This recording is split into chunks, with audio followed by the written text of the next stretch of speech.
नमस्कार साथियों, मैं राजेंद्र आप सबका स्वागत और अभिनंदन करता हूं अपने YouTube channel astrology based on लघु पराशरी में। आज एक नए विषय पर मैं वीडियो बना रहा हूं। कुछ ऐसी परिस्थितियां बन गई कि नया विषय लेना पड़ा। इस बीच मैंने 3 वीडियो बनाए थे। एक राहुल गांधी के ऊपर, उनकी 2024 के चुनाव में क्या संभावनाएं हैं, चुनावी संभावनाएं। उसके बाद एक मोदी जी के ऊपर, उसमें भी यही प्रश्न था। और तीसरी एक कहानी थी द्वापर युग की, कृष्ण अर्जुन और कृष्ण के एक भक्त की। उसमें से राहुल गांधी वाला जो वीडियो था, इन तीनों की अगर मैं बात करूं तो सबसे ज्यादा लोगों ने देखा। और व्यूज के मामले में तो नंबर 1 नहीं था, लेकिन कमेंट्स के मामले में, टिप्पणियों के मामले में सबसे ज्यादा टिप्पणियां उस वीडियो पर की गई, जिसमें से एक टिप्पणी बड़ी महत्वपूर्ण है निरंजन जोशी जी की। इन्होंने कहा था कि जब आप भविष्यवाणी करें तो D1 क्या है? D1 है लग्न कुंडली के साथ साथ D10 का भी प्रयोग करें। बहुत अच्छी सलाह जोशी जी की। जोशी जी जानकार हैं। D10 कुंडली होती है दशमांश, और जब किसी की कैरियर के बारे में, व्यवसाय के बारे में, कर्म के बारे में या नौकरी के बारे में कोई बात की जा रही है तो D10 पर भी फोकस करना आवश्यक होता है। अब मैंने D10 क्यों नहीं लिया? वजह यह है कि YouTube पर बहुत से ऐसे श्रोता होते हैं, दर्शक होते हैं, जो D10 की भी बहुत सामान्य सी जानकारी रखते हैं और कभी कभी बहुत ही बेसिक जानकारी रखते हैं। कभी कभी तो उन्हें कोई जानकारी नहीं रहती, वे शुरुआत करते रहते हैं। इसलिए मैंने D10 नहीं लिया। मेरी पूरी इच्छा यह है कि जितनी भी कुंडलियां होती हैं D1 से D60 तक, सबकी मैं बात करूं। D1 हो गई लग्न कुंडली, और लग्न कुंडली पर थोड़े दिन बाद, लग्न कुंडली के बाद मैं आऊंगा D7 पर, जो सप्तमांश कुंडली कहलाती है। और D1 के बाद, लग्न कुंडली के बाद सबसे महत्वपूर्ण होती है। उसके बाद फिर होती है नवमांश कुंडली D9 होती है। D1 की ही तरह महत्वपूर्ण होती है और जीवन के सारे विषय उससे देखे जाते हैं। D7 होती है संतान के लिए, और D10 होती है नौकरी के लिए, प्रोफेशन के लिए, व्यवसाय के लिए। और उसके बाद D60 फिर सारे जीवन के सारे पहलुओं के लिए होती है। तो D1 के बाद D9 मुझे लेना है, बाद में D7 और D3, D2 जितनी भी हैं एक एक करके मुझे सारी लेनी है। लेकिन D1 साथ में रहेगा। D1 के साथ कोई दूसरी ली जाती है कुंडली। तो जोशी जी, आपको ज्योतिष की अच्छी जानकारी है। और थोड़ा सा मैं जोशी जी की ही एक साइड टिप्पणी है। नरेंद्र मोदी का जो मेरा वीडियो है कि उनकी जन्म लग्न तुला है। तुला भी बहुत से ज्योतिषी मानते हैं, लेकिन ज्यादातर वृश्चिक लग्न मानते हैं, इसलिए मैंने वृश्चिक लग्न ली है। लेकिन गलती इसी तरह से होती है। नरेंद्र मोदी जी लगभग 70 साल के हैं, और उस समय पता नहीं किसी ने उनका जन्म समय ठीक से नोट किया था, नहीं नोट किया, तो इस तरह की गलतियां हो जाती हैं और हो सकती है। लेकिन मुझे ऐसा लगा कि शायद वृश्चिक लग्न कुंडली ही सही है, इसीलिए मैंने उसे लिया। और बहुत से दर्शकों ने अच्छी टिप्पणी की है। मोदी जी वाला जो वीडियो था उस पर बहुत ही तार्किक टिप्पणी कई लोगों की है, उन सबको मैं धन्यवाद देता हूं। अब मैं आता हूं मूल विषय पर, उन टिप्पणियों पर जो राहुल गांधी की कुंडली पर की गई। उसमें से निरंजन जोशी जी की बात मैंने की, और दूसरी जो टिप्पणियां हैं उन्होंने मेरे वीडियो को ध्यान से नहीं सुना, नहीं देखा। और मुझे ऐसा लगता है कि थंबनेल देखने के साथ साथ ही वे क्रोध से भर गए और उन्होंने अपना विवेक खो दिया। थंबनेल पर भी उन्होंने ठीक से ध्यान नहीं दिया। अगर उन्होंने थंबनेल का मतलब होता है बिल्कुल ऊपर जो कुछ दिखता है उसे थंबनेल कहते हैं। अगर उन्होंने थंबनेल ठीक से देखा होता, वीडियो ठीक से देखा होता, और जो उसका ऑडियो है जो उसमें कहा गया उसको ठीक से सुना होता, तो मैं निश्चित तौर पर यह कह सकता हूं कि जो बातें उन्होंने क्रोध में भर के कही हैं उनमें से बहुतों को शायद ये लगता कि वही बात मैं भी कह रहा हूं। तो खैर यह तो बात हुई उनकी। अब इसको क्या कहा जा सकता है? इसको मैं कह सकता हूं गोस्वामी तुलसीदास जी की चौपाई का वो आधा भाग, निंदक नियरे राखिए, मेरे निंदक मेरे समीप आ गए। अब गोस्वामी तुलसीदास जी ने जो लाभ लिखे हैं वे कैसे हुए ये मैं आपको बताने जा रहा हूं, और इसी बहाने आपको विपरीत राजयोग फिर से समझने का मौका मिल जाएगा। विपरीत राजयोग पर एक वीडियो मेरा बना हुआ है जिसमें डिटेल में मैंने सारी बातें की हैं। शुरू में विपरीत राजयोग की जब बात की गई तो ऐसा कहा गया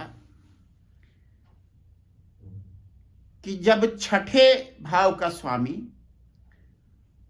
अष्टम भाव में बैठे या द्वादश भाव में बैठे, अष्टम भाव का स्वामी छठे भाव में बैठे या द्वादश भाव में बैठे, द्वादश भाव का स्वामी छठे भाव में बैठे या आठवें भाव में बैठे, और छठे, आठवें, 12वें भावेशों का संबंध किसी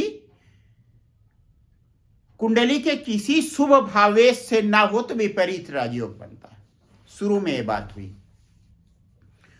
उसके बाद ऐसा पाया गया और विस्तार किया गया कि छठे भाव का स्वामी छठे, 8वें, 12वें कहीं में भी बैठे, आठवें का स्वामी छठे में, 8वें में या 12वें में कहीं भी बैठे, इसी तरह से 12वें का स्वामी छठे, 8वें और 12वें में कहीं भी बैठे, और उसका संबंध उस कुंडली के शुभ ग्रहों के साथ किसी तरीके से ना हो तो विपरीत राजयोग बनता। बाद में उसमें उसका और विस्तार किया गया कि कुंडली में कहीं भी छठे, 8वें और 12वें भाव के स्वामी आपस में संबंध रखें तो विपरीत राजयोग बनता है।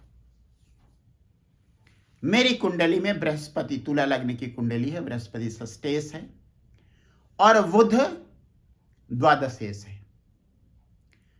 बृहस्पति अपनी मूल त्रिकोण राशि में तीसरे भाव में है और द्वादशेश बुध नवम भाव में अपनी राशि मिथुन में है।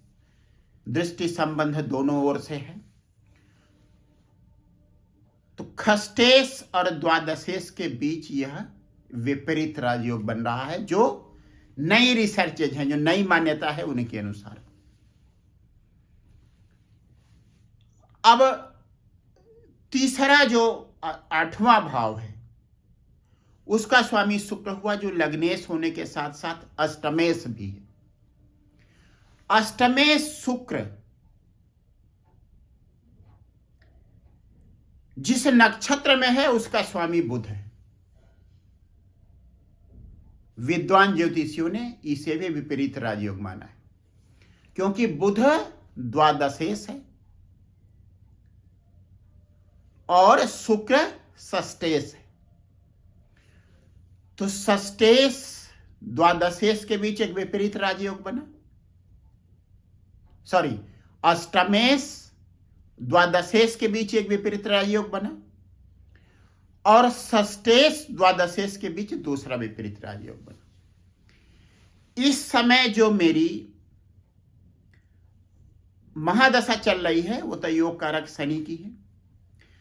अंतरदशा है शुक्र की जो अष्टमेश भी है, और वह द्वादशेश बुध के, उसका नक्षत्र स्वामी शुक्र जिस नक्षत्र में है उसका स्वामी बुध द्वादशेश है। तो इस तरीके से एक विपरीत राजयोग बन रहा है अष्टमेश और द्वादशेश के बीच। तो जिन लोगों ने मुझे निंदा की थी, उनकी निंदा ने मेरे उस वीडियो को हिट कर दिया। कमेंट के मामले में वह वीडियो नंबर 1 हो गया और शायद निकट भविष्य में सबसे ज्यादा सुना जाने वाला, देखा जाने वाला वीडियो भी हो जाएगा। तो पहली बार निंदक नियरे राखिए आंगन कुटी बिछाए का मतलब सही मुझे समझ में आया। पहले मैं समझता था कि निंदक जो निंदा करेगा उसमें एक सच्चाई होगी, लेकिन आज समझ में आया कि निंदा करने वाला व्यक्ति क्रोध और ईर्ष्या से इतना भर जाता है कि वह सच्चाई देख ही नहीं पाता,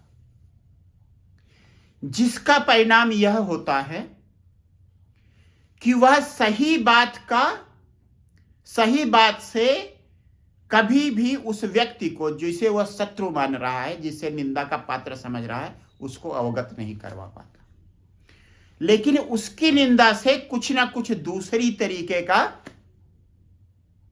लाभ जिसकी निंदा की जाती है उसको मिल जाता है। कभी कभी हो सकता है सहानुभूति मिल जाती हो, जैसे मुझे मिली। जो उन्होंने कहा उसका जवाब मेरे दूसरे श्रोताओं ने, दूसरे दर्शकों ने दिया। तो अपने निंदकों को एक बार फिर से बहुत बहुत धन्यवाद। और जोशी जी ने मेरे वीडियोज को ध्यान से देखा, मैं उनके ज्ञान की प्रशंसा करता हूं।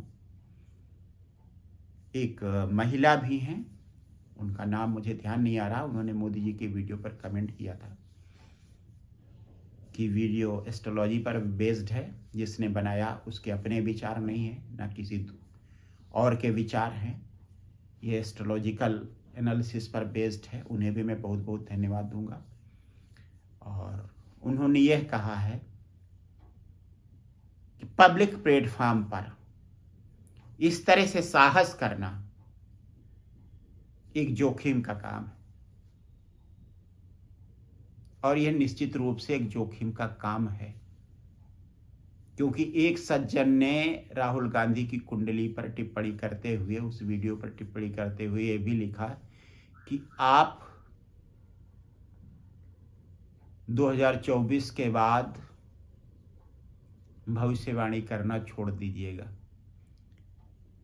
लेकिन जो वे कह रहे हैं, एक्चुअली वीडियो में मैंने वही बात कही है। इसीलिए मैं कह रहा हूं कि आप विवेक शून्य ना हो जाएं क्रोध में भरकर, चीजों को सीधे देखें। आपने निश्चित रूप से सुना है थोड़ा बहुत, इसी से इतने व्यूज मिले हैं मुझे और कमेंट्स भी इतने मिले हैं, लेकिन आप आखिर तक सुनने का धैर्य नहीं रख पाए या आपने ध्यान से नहीं सुना। तो मेरे उस वीडियो को, राहुल गांधी वाले को, ध्यान से आखिर तक सुनिए। एक और वीडियो है, वह आपके लिए काफी लाभप्रद होगा, जिसमें मैंने एक कहानी सुनाई है कृष्ण अर्जुन और कृष्ण के एक और भक्त की। उसका विषय है सबसे बड़ा भक्त। राहुल गांधी के ऊपर जो मेरा वीडियो है, उसके बाद मोदी जी के ऊपर एक वीडियो है, और फिर सबसे बड़ा भक्त।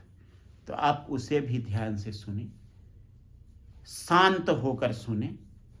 सुनने के पहले 2-4 गहरी सांसें ले लें, आपको सब कुछ साफ साफ दिखेगा जो मैंने कहना चाहा है।